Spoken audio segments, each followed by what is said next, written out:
Bienvenidos a una clase más de griego.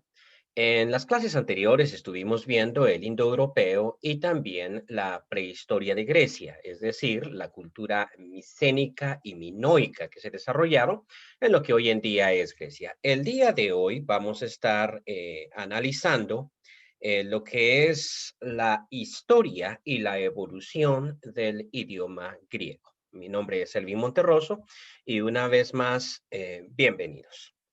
Bien, la vez pasada habíamos dicho que los griegos fueron cuatro pueblos que emigraron de más o menos el año 2000 al año 1200 antes de Cristo. O sea, el transcurso de unos 800 años, cuatro pueblos que habitaban en las estepas del Mar Negro emigraron hacia lo que hoy en día es Grecia y que cada uno de esos grupos tenía su propio idioma, pero que luego de la Ilíada, por ejemplo, o el relato de la Ilíada, ellos tomaron una identidad nacional denominándose a sí mismos los helenos, es decir, aquellos grupos de personas que fueron en busca de Helena a Troya, ¿no? De Helena de Esparta y también Helena de Troya.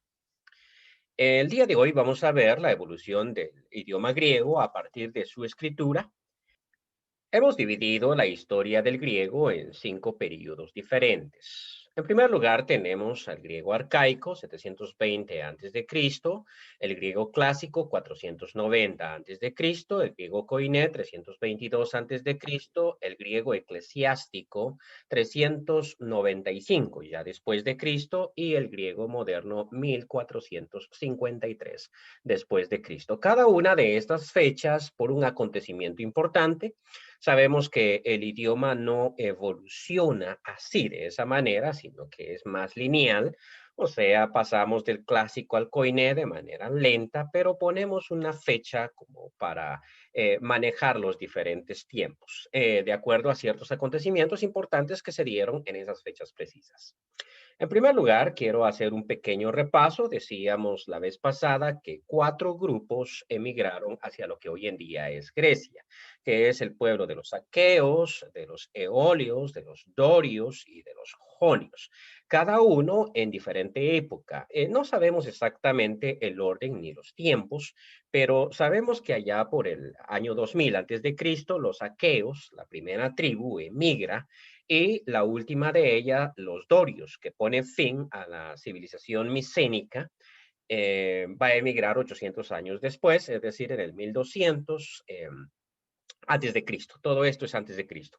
Y cada uno de estos pueblos va a tener su propio idioma que va a estar emparentado en sí, pero es un idioma diferente. Los eruditos llaman a estos diferentes idiomas dialectos, lo cual es esquivo porque nosotros estamos acostumbrados a pensar en un dialecto como un acento. El dialecto guatemalteco, el dialecto hondureño, el dialecto nicaragüense, el dialecto cubano, como maneras diferentes de hablar español, pero nos entendemos perfectamente entre nosotros. Sin embargo, cuando hablamos de los dialectos griegos, es decir, el dialecto de los aqueos, de los eolios, de los dorios, de los jonios, es tan diferente el uno del otro que ellos necesitaban traductor para poder comprenderse. Entonces, estamos hablando de diferentes idiomas y no de simples dialectos. Estos cuatro dialectos o idiomas fundamentales se van a dividir en más grupos. ¿Y esto por qué? Porque si uno examina la topografía de Grecia, hay mucha montaña. O sea, aunque las ciudades se miren cerca, como el caso de Corinto y el caso de Argos, por ejemplo, están cerca, ahí hay una montaña, hay una cordillera en medio y las comunidades quedan aisladas y por lo tanto, en vez de unificarse los dialectos, se van a dividir más. Por eso tenemos otro mapa acá, que es más primitivo, más sencillo, pero nos explica muy bien cómo está el asunto. Aquí ya no tenemos nosotros cuatro dialectos originales, sino tenemos seis. Hay dos que han surgido. Tenemos en primer lugar al dialecto eólico en verde y vamos a verlo en ambos lados del mar. Y esto es porque las comunidades griegas tendían a crear colonias, o sea, emigraban. Eso se nota en el mapa anterior. Por ejemplo, los eólicos acá aparecen en verde y vamos a ver las diferentes flechas que muestran el origen de Tebas, por ejemplo, a partir de Larisa, y luego el origen de Mitilene, Pérgamo y Esmirna, ¿no? Aunque Esmirna es una historia un poquito diferente, pero hay diferentes ciudades, ¿no? Y eso significa que ellos creaban colonias y emigraban. Y lo mismo va a pasar con los jonios, ¿no? Que crean Atenas, Samos, Delfos, Mileto, Éfeso, que van a ser importantes y que también van a emigrar hacia el norte. Ahora, este dialecto eólico va a tener subdialectos, es decir, otras maneras de hablar. Dicho de otra manera, la diferencia entre el eólico y el jónico es la misma diferencia que existe entre el hebreo y el arameo, o la diferencia que existe entre el portugués y el español. O sea, sí se parecen bastante, sí son semejantes, porque probablemente emigran juntos, son semejantes, pero no hay posibilidad de entenderse entre ellos. Claro, hay personas que tienen habilidad lingüista y estas personas sí pueden entender. Eólico y jónico son diferentes, pero el eólico va a tener ciertas diferencias entre uno y otro. Por ejemplo, tenemos subdivisiones que no aparecen en el mapa, como el lésbico o el eólico que se habla en la isla de Lesbos. Vamos a tener, por ejemplo, también el tesalio, ¿no? De parte del eólico. El jónico se va a dividir también en dos. El jónico propiamente dicho, que aparece aquí en el mapa en púrpura, y el ático, que va a aparecer en lila, ¿no? Porque se van a aparecer, sí, entre el jónico y el ático hay diferencias. Van a entenderse entre ellos si hablan despacio, pero sí van a haber diferencias y por eso es que algunos lingüistas como el creador de este mapa, considera que el jónico y el ático son dos dialectos diferentes, pero no considera lo mismo del eólico, el lésbico y el tesalio, ¿no? El dórico va a ser muy diferente al jónico ático. Repasando, ¿no? El jónico ático se van a parecer mucho, como si fuesen hermanos, van a tener a un tío que va a ser el eólico, pero el dórico y el noroccidental van a ser muy diferentes a ellos.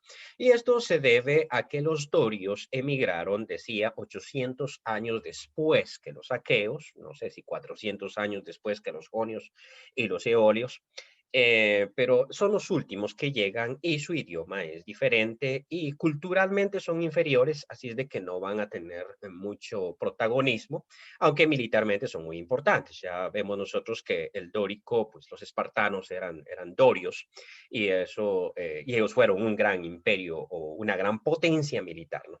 Pero ellos llegaron 1200 y este mapa más o menos está marcando el año 700, es decir, 500 años después de la llegada del último pueblo, después de la llegada del Dorio. Recordemos que mis fechas son aproximadas y no son exactas. Pero en nuestro mapa tenemos de rojo el Dorio propiamente dicho y tenemos de marrón el noroccidental, que es un dialecto dorio. O sea, son diferentes, pero entre ellos sí se van a entender y esa es la razón por la cual hay comunidades dorias o dóricas arriba de las noroccidentales. Entonces, sería como decir, el dórico se dividió en dos, el jónico se dividió en dos, el eólico se va a dividir en tres o cuatro, pero esas no están registradas en este mapa porque no son grandes diferencias. Y por último, tenemos al primero de ellos, es decir, el idioma de los antiguos aqueos, pero recordemos que han pasado aproximadamente 1300 años. Estamos hablando de que estamos en el año 700 antes de Cristo y los aqueos emigraron en el 2000, 1300 años. En 1300 años la cosa cambia mucho. En 1300 años el latín se convirtió en español. Y entonces tenemos aquí una manchita azul. Antiguamente los aqueos llegaron al lugar, como veíamos en el video anterior, y formaron una gran cultura, la cultura micénica, que cubría prácticamente todo lo que es dórico noroccidental, la parte de arriba del jónico, el eólico. O sea, era una gran cultura, pero que después queda reducido al corazón del Peloponeso y a Chipre. Aquí no aparece Chipre en el mapa, solo aparecen un par de flechas indicando hacia dónde los aqueos se van. Es posible que ellos hayan emigrado a Chipre mucho antes, ¿no? Y por eso vamos a hablar de un último dialecto, el dialecto acadio, o sea, de los aqueos, viene el acadio, acadio chipriota, porque es el mismo. Va a haber una pequeña diferencia entre acadio y chipriota, pero no mucha, ellos se van a entender. Así quedaban distribuidos entonces los diferentes dialectos. Y en medio de esto tenemos la discusión sobre el griego arcaico. ¿Qué es el griego arcaico? Puesto que aquí nosotros tenemos 6 dialectos, al principio vamos a tener 4, luego vamos a tener 6, y digo, si otros lingüistas dan el estudio, podemos hablar de 10 o de 12 dialectos. Si hay muchos dialectos, entonces la pregunta es, ¿a cuál de estos representa el griego arcaico, que es el primero que tenemos? La respuesta es, este griego arcaico representa a 2 dialectos, principalmente, que van a ser el jónico, o sea, el de Mileto y de Éfeso, y el eólico de Mitilene y de Lesbos. Ahora, ¿por qué representa a estos dos y no a uno necesariamente o a todos? Cuando hablamos de griego arcaico, estamos hablando del primer griego en ser escrito. Tenemos el dato del 720 a.C., porque el registro más antiguo de Homero data de esa fecha. Es posible que estemos hablando del año 800 y algunos historiadores ponen en tela de juicio también ese hallazgo, entonces podríamos hablar de 700. Puse 720 por ser el consenso, ¿no? Homero escribe, pero ese tipo de escritura de Homero va a tener un par de problemitas. El primero es que Homero no escribe en prosa, es decir, la forma en que nosotros hablamos comúnmente en la calle, sino escribe en poesía. Y todos sabemos que la poesía es artificial. O sea, cuando hacemos un poema en español, ese poema es artificial porque nosotros rebuscamos las palabras, tenemos arcaísmos y pensamos en la rima. Nadie habla como un poeta cuando va a comprar algo a la tienda. Nadie hace eso. Nadie habla como un poeta cuando está dando un discurso ante los amigos o cuando está contando un chiste. Nadie habla de esa manera. Entonces es un tanto artificial, ¿no? Y es muy difícil decir entonces que los poemas de Homero representan la forma en que los griegos hablaban 700 años antes de Cristo. Es posible que no. Es posible que a esos griegos les haya costado un poquito entender a Homero. El segundo problema que tenemos con Homero es que Homero escribe en 2 dialectos principalmente, pero va a usar otros. ¿Cómo así que 2 dialectos? Bueno, Homero escribe algunas partes de la Ilíada que se reflejan el jónico y otras partes el eólico. Por eso es que es difícil traducir a Homero y Hesíodo hace algo similar. A partir de allí, algunos historiadores consideran que Homero no existió. Es decir, Homero sería nada más un redactor. Homero es famoso por ser el creador de la Ilíada, ¿no? Más adelante Heródoto nos va a decir que Homero escribió la Ilíada y que lo hizo 400 años antes de que él existiera. Pero ciertos historiadores dicen que Homero es simplemente un redactor, es un hombre legendario, que realmente la Ilíada está compuesta de diferentes poemas que se relataban desde la época micénica y que se relataban o que se declamaban desde la época micénica y que por lo tanto, por ser el jónico y el eólico, los 2 idiomas más eruditos, quedó registrado en estos 2 dialectos, o sea, tenemos a varios poetas relatando lo que sucedió y que Homero es simplemente un compilador de la antigua tradición. Eso nos complica un poquito más porque entonces sí diríamos que el griego homérico no es realmente el del 700 antes de Cristo, sino el de mucho antes. Ese sería nuestro segundo problema. Entonces, cuando nosotros hablamos de griego arcaico, no hablamos del griego que se hablaba 700 años antes de Cristo, porque ese griego no existía. Existían 6 dialectos griegos, pero no existía un griego. Y cada uno de esos dialectos corresponde a una lengua distinguible y distinguida de las otras. No hay un griego arcaico. Entonces, es una formación artificial. Sin embargo, sí hay eruditos en griego arcaico y esos eruditos en griego arcaico no son eruditos en el griego que se hablaba en Grecia, sino en el griego de Homero. O sea, son los traductores de Homero, son los traductores de Hesíodo, son los traductores de cuanto escrito se encuentre en jónico, en eólico o bien sea en ático antiguo, ¿no? Son eruditos de esa tradición y a eso llamamos griego arcaico. Ahora vamos a hablar un poquito del griego clásico. ¿Qué sería ese griego clásico? Este no es tan artificial porque en clásico ya escribe Platón, algunos de los presocráticos, como los sofistas, y varios autores clásicos como Heródoto, Aristóteles, ellos van a escribir en clásico. Y ya que estamos escribiendo filosofía, historia, medicina, ¿no? Los griegos destacaron en todo eso, puesto que es el desarrollo de la cultura griega, entonces por eso lo llamamos clásico. Este sí es el que se hablaba en X lugar, pero para eso tenemos que ver cierto mapa. Y hemos colocado el 490 por algo que voy a indicar. Miren. Para el 490 tenemos nosotros probablemente esta pluralidad de dialectos, como ya hemos visto, y el ático es un jónico. O sea, el jónico se dividió en dos, en ático y jónico.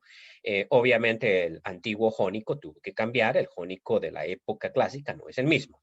Y la cultura empieza a desarrollarse más que todo en esta área que está pegada a el gran imperio persa. Para este momento, año 400, año 500, el imperio persa es la cultura más desarrollada de la época. Nosotros tendemos a pensar que los griegos siempre fueron genios y los persas era una cultura atrasada, pero no es así. Los persas eran muy adelantados para su época y entonces los pueblos griegos, como el caso de Mileto y de Éfeso, que viven cerca de la ciudad de Sardes, que va a ser el centro cultural persa, van a ser más avanzadas que el resto de ciudades-estado griegas. Si uno vive cerca de una cultura avanzada, uno va a tender a ser avanzado y por eso es que México tiene la mejor economía de Latinoamérica, está pegada a Estados Unidos, ¿no?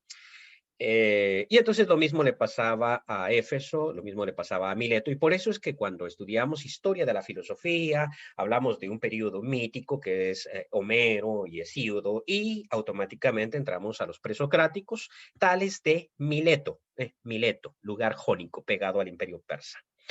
Heráclito de Éfeso, ok, otra ciudad que está pegada al imperio persa. Sin embargo, estas ciudades eran vasallas de los persas. Aunque eran griegas, no existe Grecia como tal. Hay un sentido de identidad entre los griegos. Ellos se llaman helenos, se consideran la misma raza, el mismo pueblo, aunque su dialecto varíe. Sin embargo, no hay una unidad política que se llame Grecia.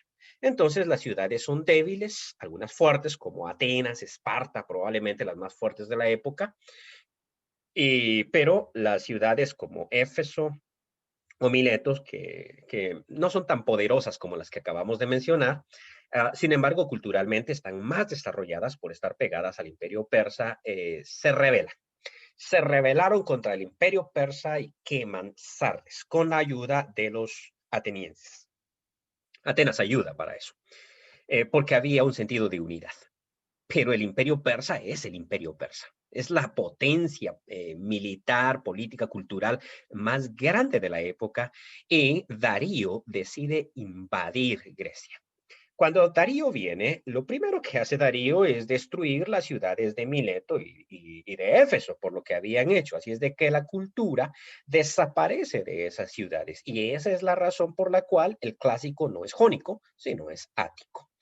Elimina todo eso, invade toda la parte norte de Grecia y va descendiendo, pero es repelido en la batalla de Maratón.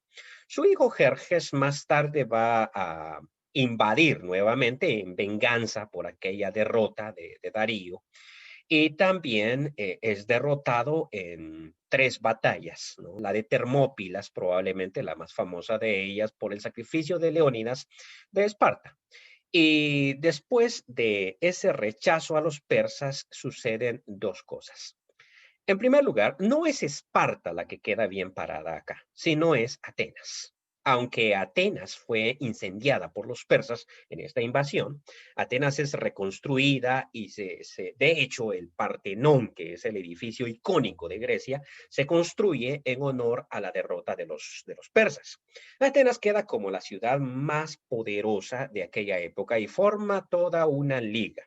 Y por eso cuando nosotros hablamos de griego clásico, estamos hablando del griego ateniense, o mejor dicho, del griego ático, y también estamos hablando del 490, que es la invasión de los persas. A partir de allí, Atenas se convierte en una gran potencia. Aquí tenemos el mapa de Atenas, por ejemplo. Claro, Atenas es esta pequeña esquinita acá. Acá tenemos Atenas, este puntito y esta península. Esto sería Atenas.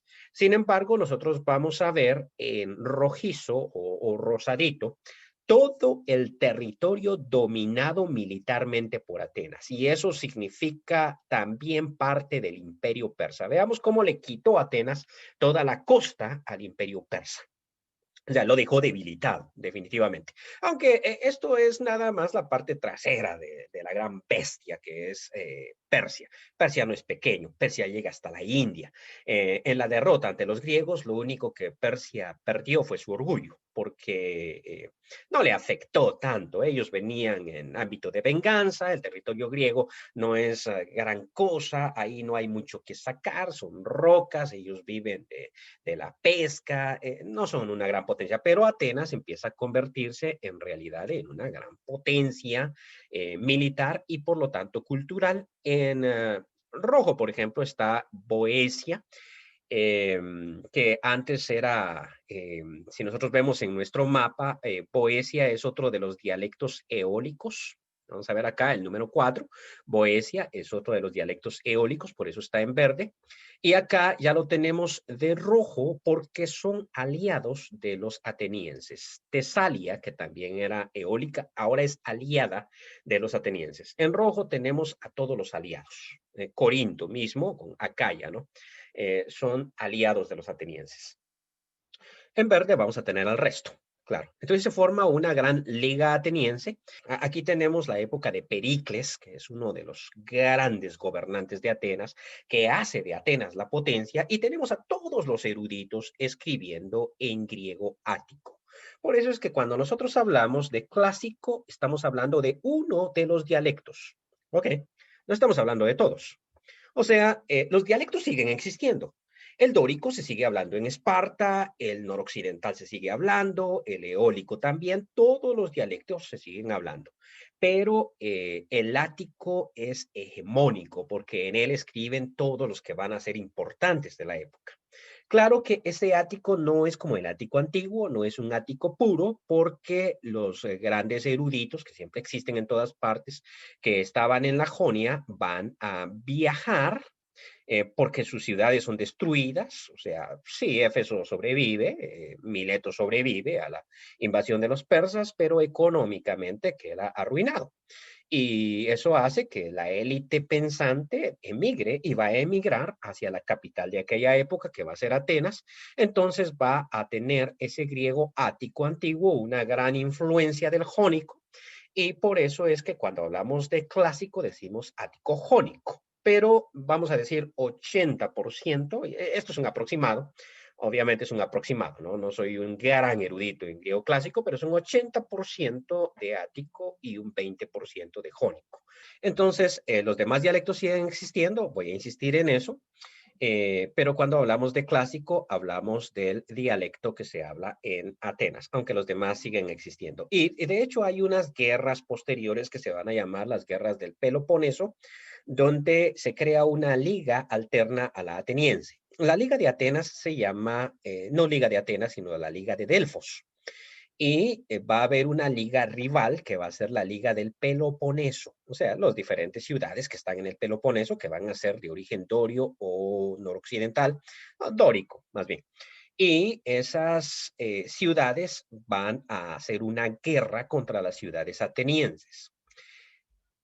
La victoria la van a obtener los espartanos, pero eso no hace que su idioma se convierta en clásico.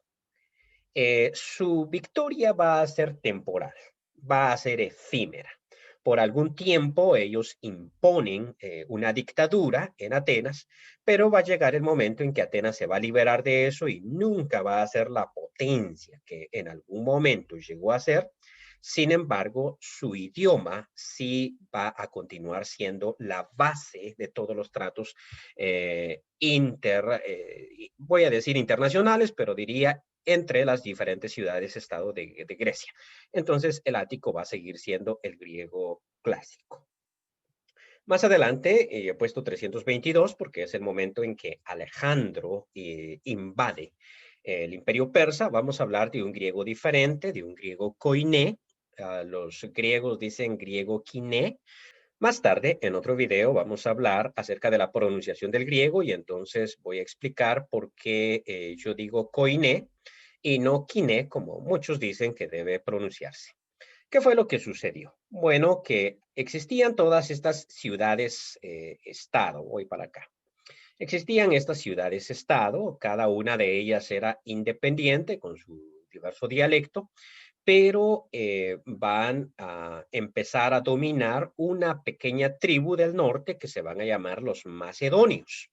Hoy en día existe el país de Macedonia, pero los que viven allí son eslavos, es decir, emparentados con los rusos. Ya no son griegos. Pero en aquella época ellos eran griegos, aunque los demás griegos no los consideraban tan griegos, pero ellos se consideraban a sí mismos griegos. Y hubo un gran rey en Macedonia que se llamó Filipo. Era el segundo con ese nombre, por eso hablamos de Filipo II. Este rey unificó todo Grecia, políticamente hablando, conquistó todas las ciudades griegas. Y entonces tenemos a toda la gente unificando su idioma. Aquí desaparecen los dialectos. Ya no vamos a hablar de eólico, jónico, ni ático.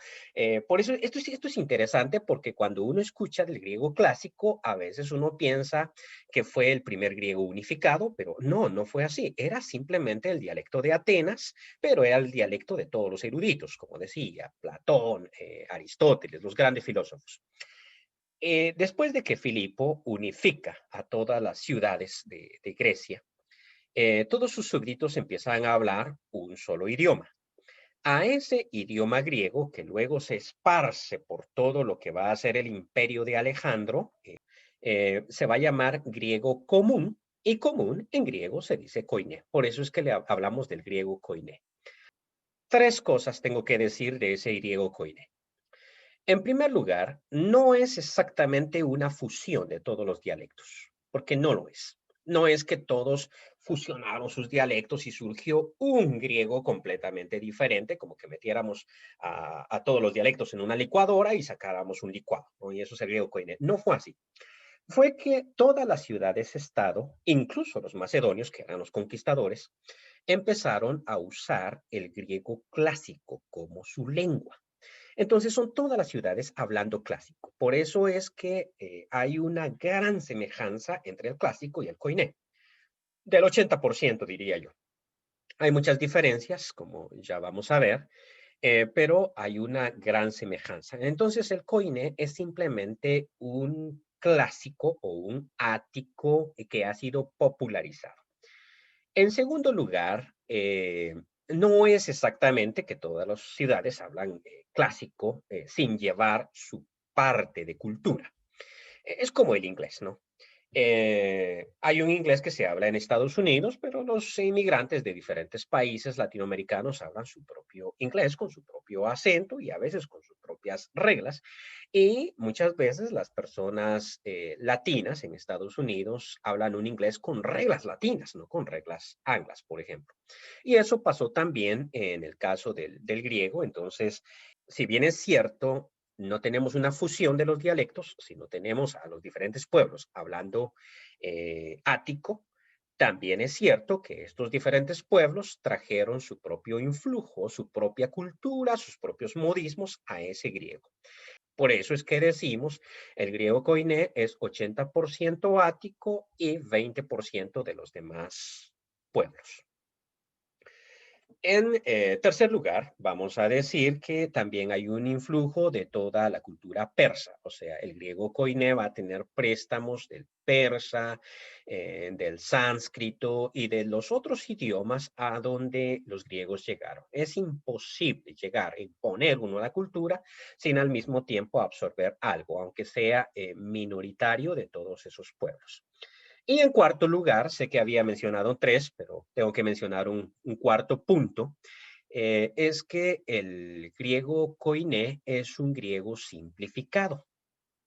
¿Cómo así que simplificado? Bueno, cuando nosotros tenemos un ático, obviamente el ático va a tener los propios modismos típicos de la Atenas. Pero cuando este griego se populariza, hay ciertas cosas que quedan en desuso. Voy a poner un simple ejemplo. En griego clásico hay tres números. El singular, cuando hablamos de una sola cosa, el dual, cuando hablamos de dos cosas, y el plural, cuando hablamos de tres, cuatro, cinco o seis cosas. Esto es raro para nosotros porque en español solo tenemos singular para uno y plural para dos o más.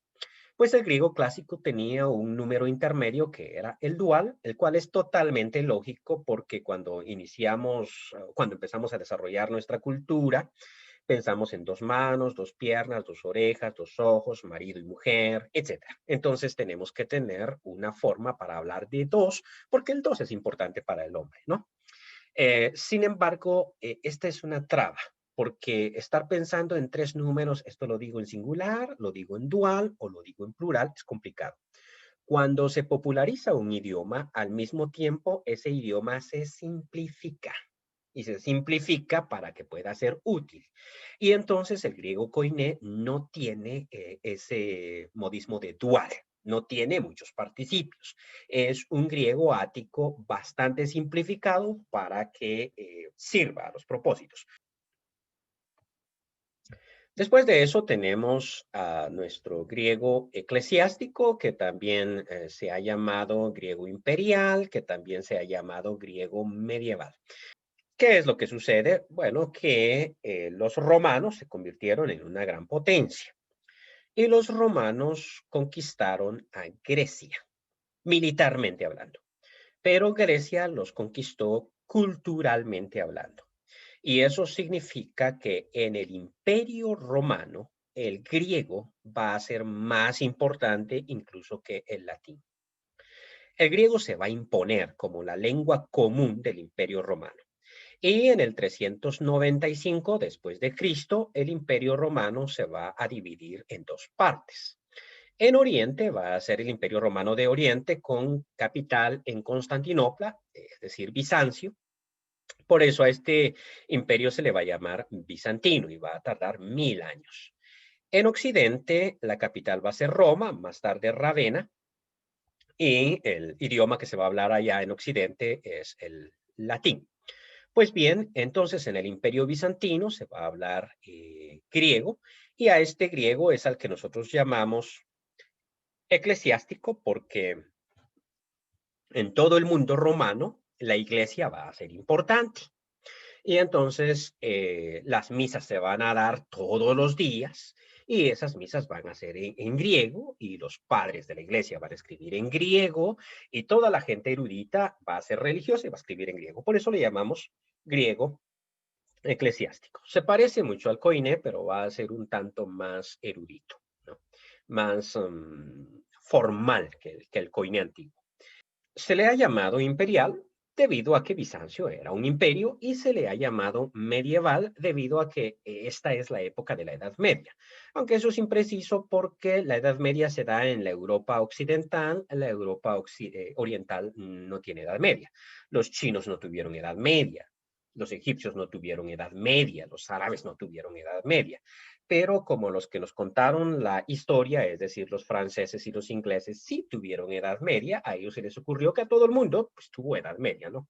Uno tiende a pensar así, ¿no? Si algo me pasó a mí, pues obviamente le pasó a todo el mundo. Y por eso es que se le ha llamado el griego medieval a esto. Es el griego que se habla mientras en Europa Occidental hay Edad Media. Sin embargo, al mismo tiempo que este imperio se divide y digo, Bizancio permanece por 1000 años y su griego permanece bastante estable. porque es el griego de la iglesia y la iglesia es conservadora, porque es el griego del imperio y el imperio es conservador. También es cierto que la gente fue cambiando su manera de hablar. Dicho de otra manera, uno es el español que se enseña en las universidades de México. Otro es el español que se habla en las calles de México. Y a esta distinción pongámosle 1000 años, la cosa va a ser irreconocible. Quiere decir que para el 1401, por ejemplo, uno va a ser el griego que se va a hablar en la corte y otro va a ser el griego que se va a hablar en la calle de Constantinopla. Ese griego de la calle es el griego que se va a llamar griego moderno. Por eso es que tenemos para la creación del griego moderno no la independencia del Estado griego, de la nación griega, sino la caída de Constantinopla. ¿Por qué? Porque en el 1453, que los turcos toman Constantinopla, acaban con el griego imperial. El imperio acaba y entonces ya no habiendo más imperio, ya no hay más griego imperial, la iglesia queda reducida y entonces ya no hay más influencia de la iglesia hacia la gente común y corriente. Y en las calles ya se hablaba este griego moderno y bueno, ahí vamos a hablar de griego moderno. Entonces, todo el tiempo que el imperio otomano dominó a los griegos, en las calles se hablaba griego moderno. Cuando Grecia logra quitarse el yugo de los turcos otomanos y logra constituirse en una nación, tuvieron que tomar una decisión. Vamos a hablar o vamos a hacer de nuestro idioma oficial el griego clásico, es decir, el griego ático, el griego koiné, el griego de cuando fuimos un gran imperio, o el griego que hablamos en las calles. Y decidieron los griegos, a pesar de tener su capital en la antigua Atenas, no utilizar el griego clásico como su idioma, sino utilizar el griego moderno. ¿Cuál es la diferencia entre el griego clásico y el griego moderno? La diferencia es grandísima. Yo podría decir que son dos idiomas distintos. Todos los idiomas evolucionan a lo largo del tiempo y tal como las personas también tienen un momento de juventud, madurez, adultez y también engendran descendientes. Así le pasó al latín, por ejemplo. El latín tuvo su juventud cuando Roma era una república, tuvo su adultez cuando Roma se convirtió en un imperio, ¿no? Y antes de perecer, el latín engendró diferentes lenguas, diferentes hijas o hijos, ¿no? Que son el portugués, el francés, el español, el rumano, el italiano, el catalán, el gallego, etcétera, ¿no? Diferentes idiomas que se van a llamar romances o románicos. Y nosotros diríamos que el latín es un idioma distinto del español. Sin embargo, si no tuviéramos varios idiomas romances, sino solamente español, o sea, el latín no hubiese engendrado varios hijos, sino únicamente al español, muy probablemente nosotros no hablaríamos de español, sino hablaríamos de latín moderno. Diríamos que hubo un latín arcaico, que hubo un latín clásico, que hubo un latín imperial y que hoy en día hablamos en Guatemala, Honduras, que es donde estoy, o todo Latinoamérica, hablamos latín moderno. Pero no podemos hablar de latín moderno porque el latín tuvo varios hijos. El griego no. O sea, Grecia sí fue un gran imperio, pero tardó muy poquito y no logró dividirse en varias lenguas hijas.